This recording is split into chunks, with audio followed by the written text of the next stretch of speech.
My name is Ian Taylor, and I'm a director here at FlowJo.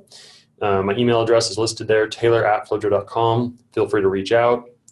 Again, this webinar is going to be recorded and placed onto FlowJo University along with this slide deck, so if you need to refer to it later, it should be available there. And today we're talking about combining your single-cell RNA sequencing analysis with your flow analysis. If you've done single-cell RNA sequencing before, you've probably done flow sorting in order to get the cells of interest for sequencing, and there's no reason why you shouldn't be combining your matrices between expression and the surface protein content there.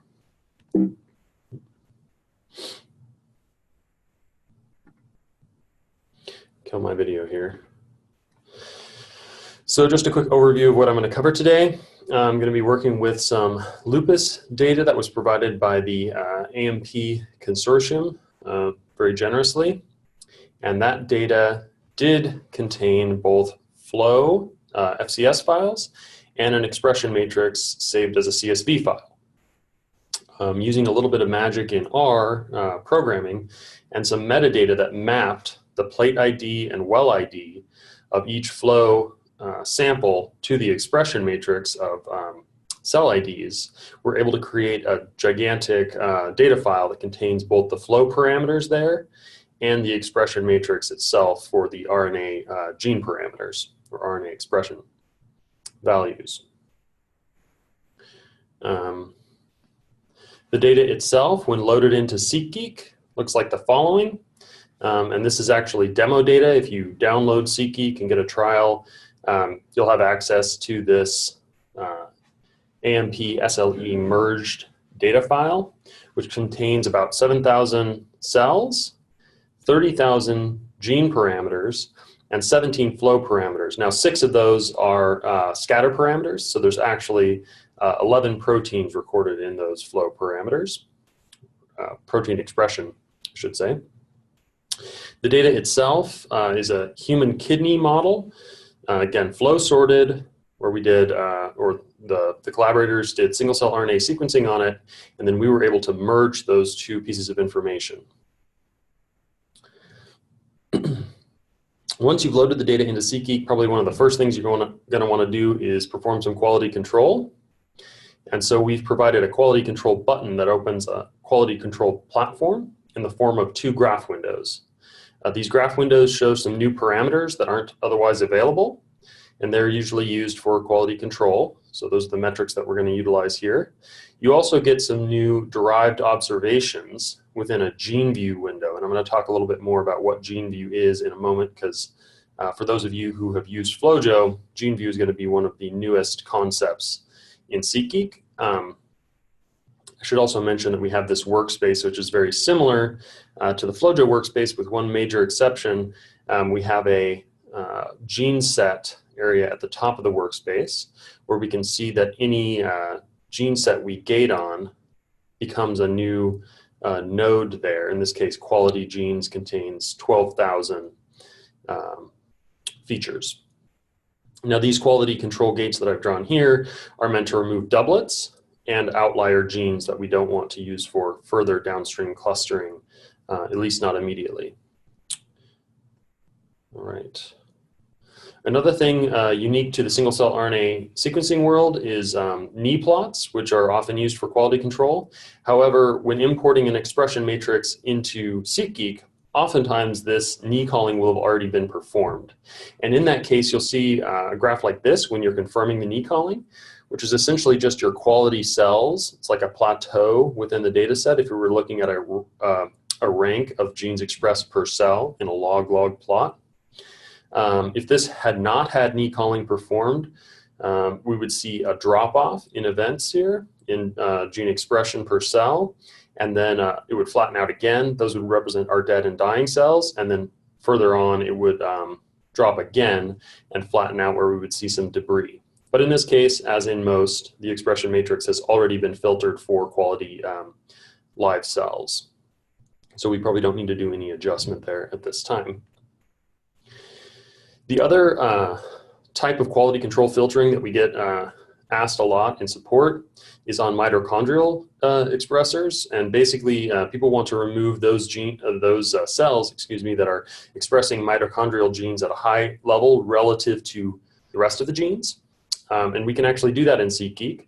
The way to do it is first create a set of gene sets, one for mitochondrial genes, where you can see I'm just filtering for any gene that has MT dash, which is a handy way to denote mitochondrial genes. And I'm creating a new gene set out of it. That's going to appear at the top of the workspace. It's also going to become a parameter that I can gate on independently in order to remove those cells that are expressing mitochondrial genes to a high degree.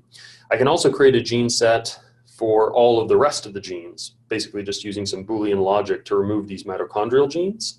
And then we can create like a ratio gate that just removes anything that's high in mitochondrial expression relative to the rest of its expression, which looks like this. So you can see on the y-axis, I have my quality genes minus the mitochondrial genes.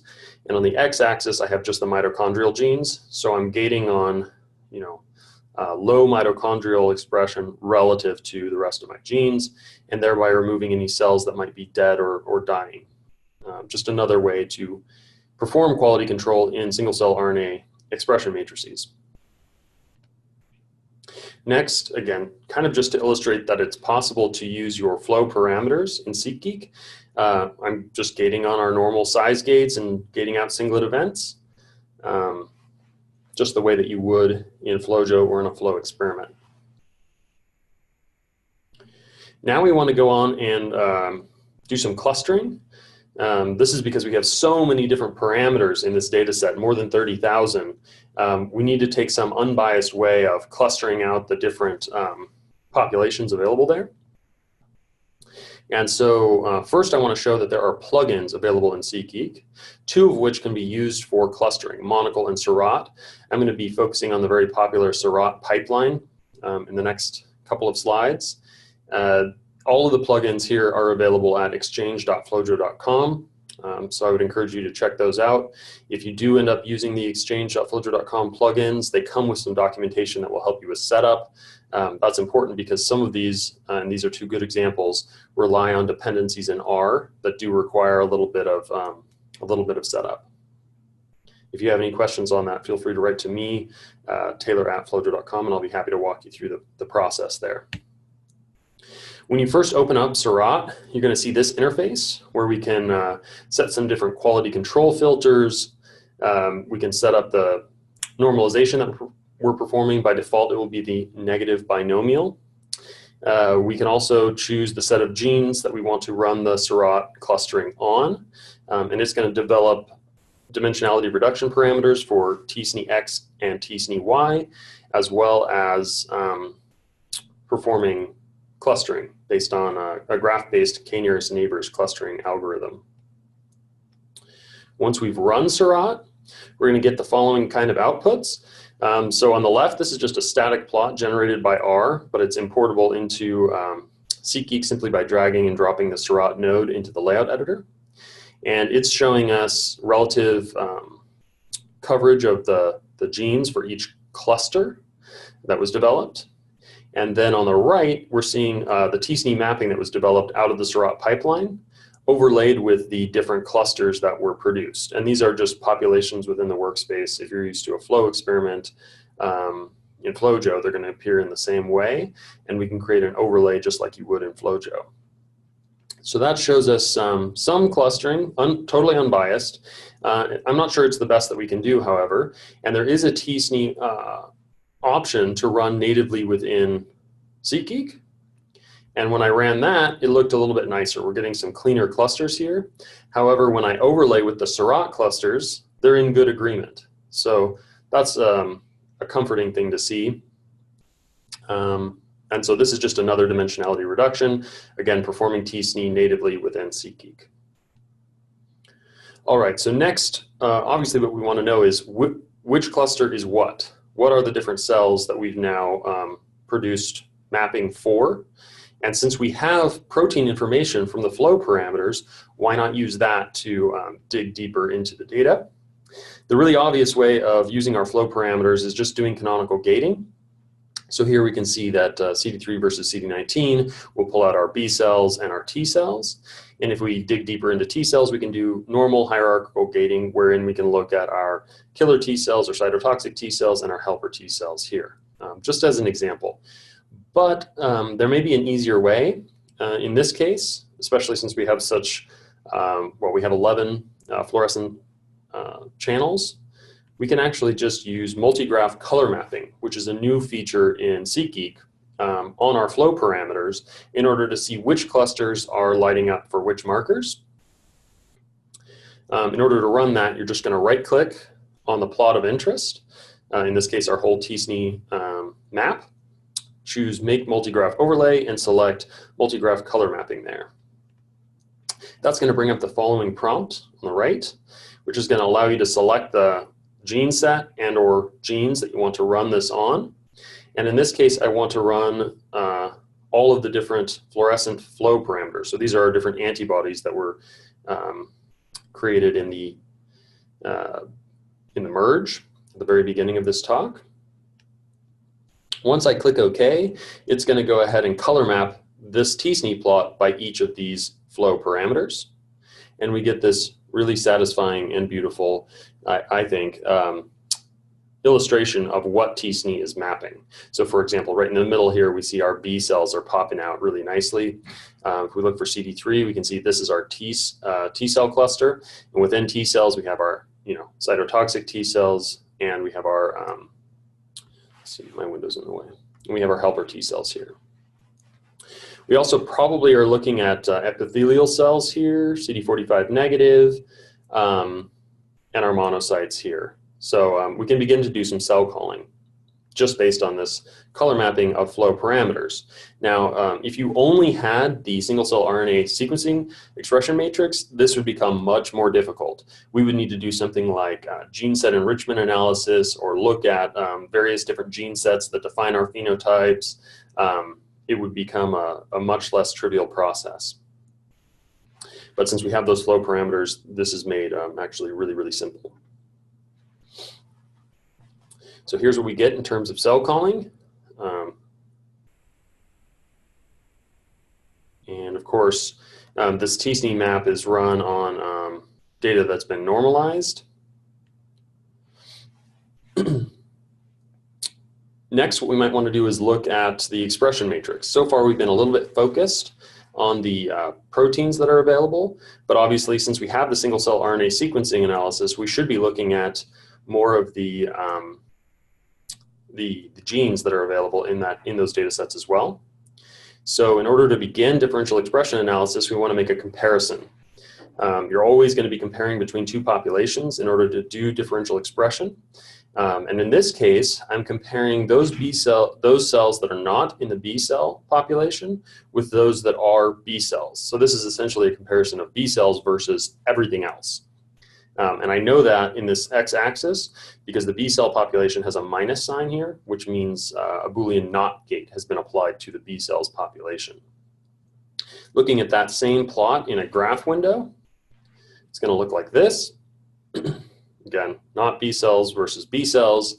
And if we want to create a comparison between these two on statistical parameters, we're going to open up what we call the volcano plot, or what is the volcano plot, by clicking on what we're calling the differential gene expression button here at the top of the graph window. As an example of what the volcano plot looks like, it's something like this. This is not actually our B cells volcano plot, but just for illustration purposes, you're going to get a fold change parameter or statistic on the x-axis and an adjusted p-value or q-value on the y-axis. Now this q-value is developed by performing first a Mann-Whitney U test to get the p-values and then applying a Bonferroni correction on them, which is an appropriate statistic operation to perform for single-cell RNA sequencing analyses, comparison between populations. Obviously, in the fold change area, we know that anything that's positive would be considered upregulated in our comparison, and anything in the negative range would be considered downregulated for our test versus the control comparison. And then the p-value, of course, indicates significance, where the highest significance gets the lowest p-value. We generally set a cutoff at around 0.05 adjusted p-value. So to show you what that actually looks like for B cells, here are our upregulated genes, and we got 603 of them. And here are our downregulated genes. We got 85 of those. Now you'll notice I have adjusted the p-value here for the different gene sets. That's simply because I want a reasonable number of genes to comb through in downstream analysis. But you might consider setting your p-value threshold here at 0.05, which is nicely indicated by a dotted line. Or you can adjust it to whatever geometry or location you think would suit your data.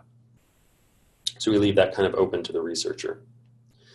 And this is only showing up and down regulated genes with regard to B cells. We could dig into any of our further subtypes or our different phenotypes going forward, but because this is just an example, I'm going to stick to the B cells for now. Also in the workspace, if we double click on the gene sets themselves, we get these gene set inspector windows that show us which parameters were included in that volcano plot gating. And we see the first couple of parameters are actually our flow parameters. Obviously, they are going to be differentially expressed relative to each of the comparators. But we also have a list of different genes that we could begin investigating. These could be therapeutic targets. These could be just genes of interest in various ways for your analysis. But what do we do with those genes, aside from potentially publishing a list of different genes that are important? We could do a heat map. I'm not going to show that here. We could also do gene set enrichment analysis. Now, in order to go forward with that, we're going to need a gene set library. In our gene set enrichment analysis, we actually utilize Fisher's exact test for those bioinformatics people in the room. And the gene set enrichment analysis is used to infer some biological state based on the matching of one gene set to another gene set in a library, a gene set of interest to a gene set in a library. So what are gene set libraries? Well, they're essentially just collections of gene sets that are stored usually in a gene matrix transpose format, essentially a CSV file where the rows are gene sets and the first column is the name of each subsequent gene set. You can create your own GMT files within SeqGeek simply by exporting a set of gene sets together. And there are numerous databases available on the web that contain pre-made GMT libraries for you if you want to take a look at those. However, we do recommend some caution when curating gene sets. It's important to keep your model organism and tissue type very specific to the gene set that you're looking at. You also want roughly equivalent depth of gene coverage. So if you're looking at 10,000 genes that describe B cells, then you don't want to look at only maybe 10 that describe your T cells if you're doing a comparison at the phenotypical level. I'm actually not going to perform much curation here in this slide. I'm just going to run the gene set enrichment on all of the gene annotations gene set library. So in order to run gene set enrichment, we're just going to right-click on the gene set that was found to be upregulated in B cells. And within that right-click menu, choose Enrichment Test. That's going to open up our enrichment analysis platform here, where the gene set that we selected, our test gene set, is already listed. We need to select a model. Now, the model would ideally be the entire set of genes used for gene calling in sequencing. However, you can use the raw sample itself, which is what we're utilizing here. You can also select, well, you'll also need to select your gene set library. And in this case, as I mentioned, I'm going to use all of the gene annotations GMT file, which is easily downloadable. You can also set a p-value cutoff. So this is the p-value for your Fisher's exact test to tell what level of significance match you want to include in the results. And this is the result that I get for B cells. So for somebody studying B cells, each of these different processes may be really important to know. This data set also comes from patients suffering from lupus. So there may be something about these processes in the B cells that's important for for lupus, maybe like viral gene expression is a set of genes that we would want to take a closer look at. It looks like it's matching our B cell upregulated gene set to a significant degree at 2 times 10 to the negative 57. And that's just one possible avenue that you might want to go down when you're doing your analysis in SeqGeek on data merged with flow. So if you have further questions or want to check out some more resources, we have more webinars available at flowjo.com. We also have documentation for SeqGeek available at this URL, docs.flowjo.com/SeqGeek. Again, the plugins for SeqGeek, which are extremely valuable and add lots of new functionality, are available at exchange.flowjo.com. If you need tech support, you can always write to SeqGeek@flowjo.com. We have an extremely fast response time, although you can also feel free to write to me. My email is taylor@flowjo.com. And we provide free trials of SeqGeek if you visit flowjo.com, look under the Solutions tab for SeqGeek, and then click on Free Trial. It'll give you some instructions on how to sign up for our new Flowjo portal website and then to get the trial itself. So that's my slide deck for today.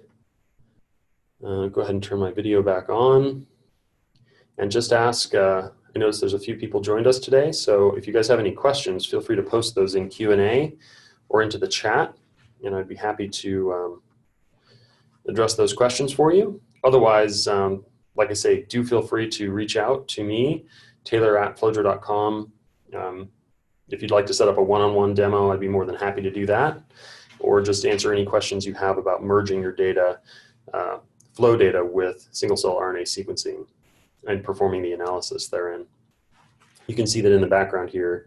I've got a couple of analyses open, but the one I draw your attention to is this AMP lupus demo, which is, of course, the data that we've been speaking to all of this session, where I've developed a number of gene sets. I've done some deeper analysis into B cells and also the rest of the subsets available there. If we open up the layout editor, we can kind of scroll through quickly here. I think there's a couple of blank slides, but I would like to show my cell calling potentially.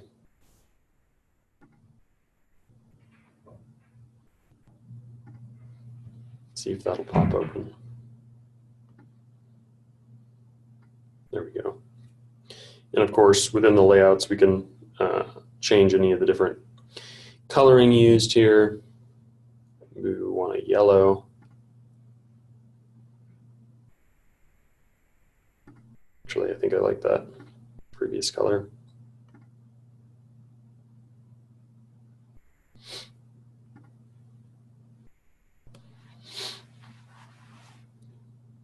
All right.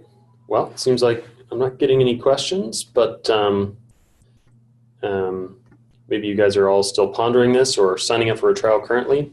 I hope that's the case. But please don't hesitate to reach out if you have any questions or concerns. Again, my email is taylor@flowjo.com. And thanks so much for joining. Bye now.